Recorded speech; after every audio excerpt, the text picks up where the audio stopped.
Esse é o BonaCast, o seu podcast de finanças e investimentos em parceria com o BTG Pactual Digital, a plataforma de investimentos do maior banco de investimentos da América Latina.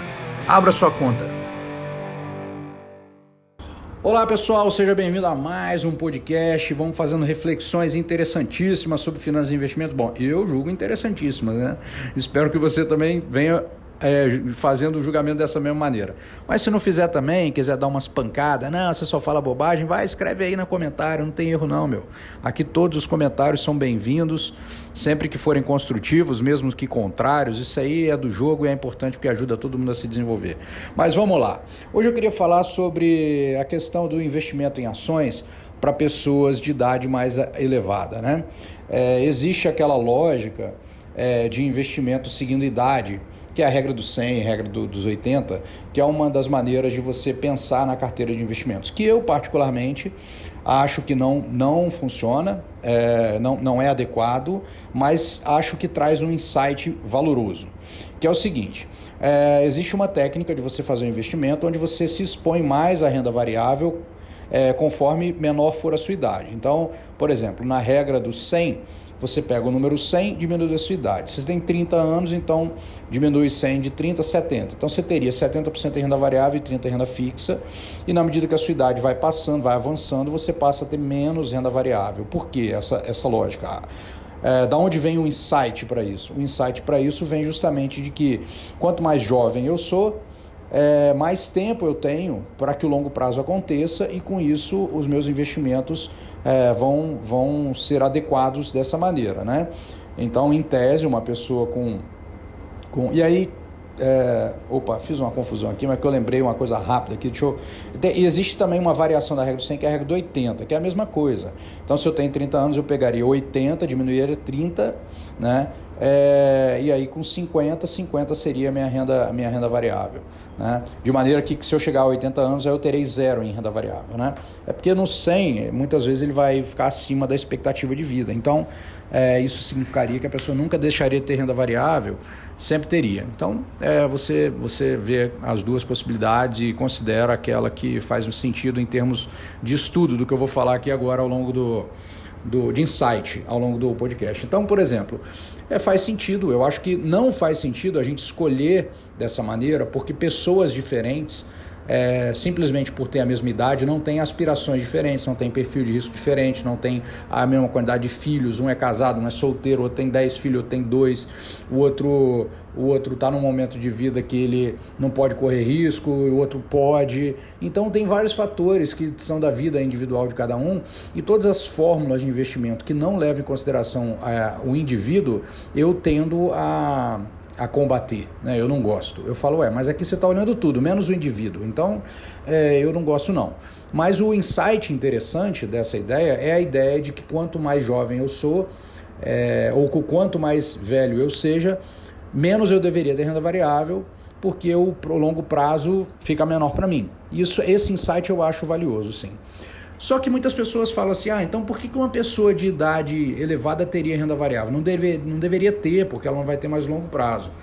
E aí, eu gostaria de pensar com vocês aqui nesse nosso podcast, que em muitos casos vai valer a pena sim para uma pessoa idosa ter um posicionamento em renda variável, se ela tiver perfil e quiser.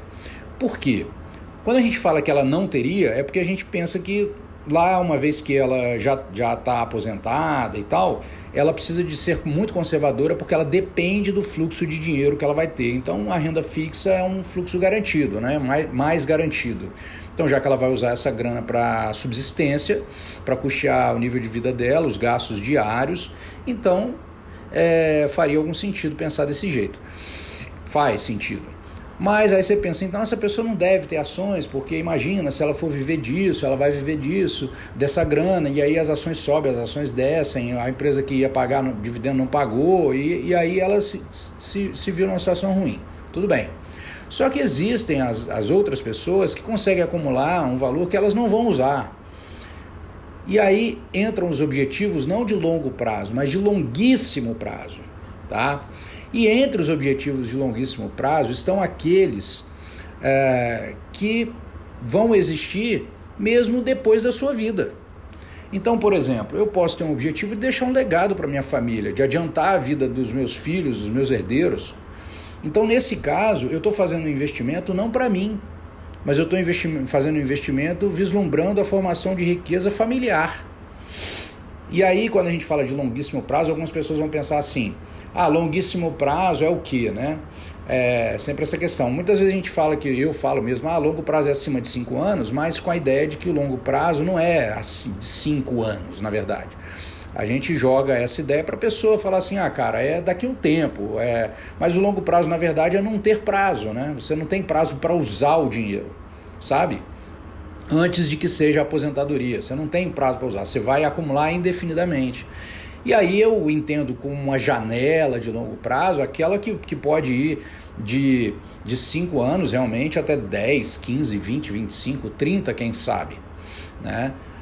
Se uma pessoa faz um financiamento imobiliário de 30 anos, porque ela pode fazer um investimento para 30 anos, né?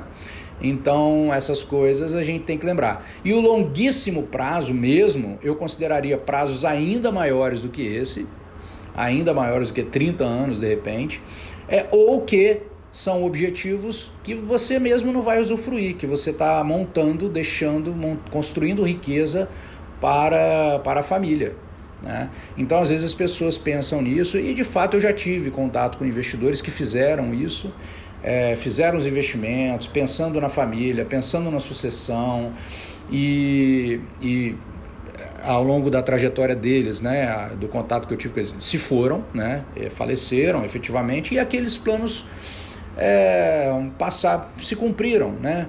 A bola foi passada, lógico que aí depois quem assume isso daí para frente vai fazer o que quiser, né? Não está mais sob controle, mas a bola foi passada e aquilo era um objetivo.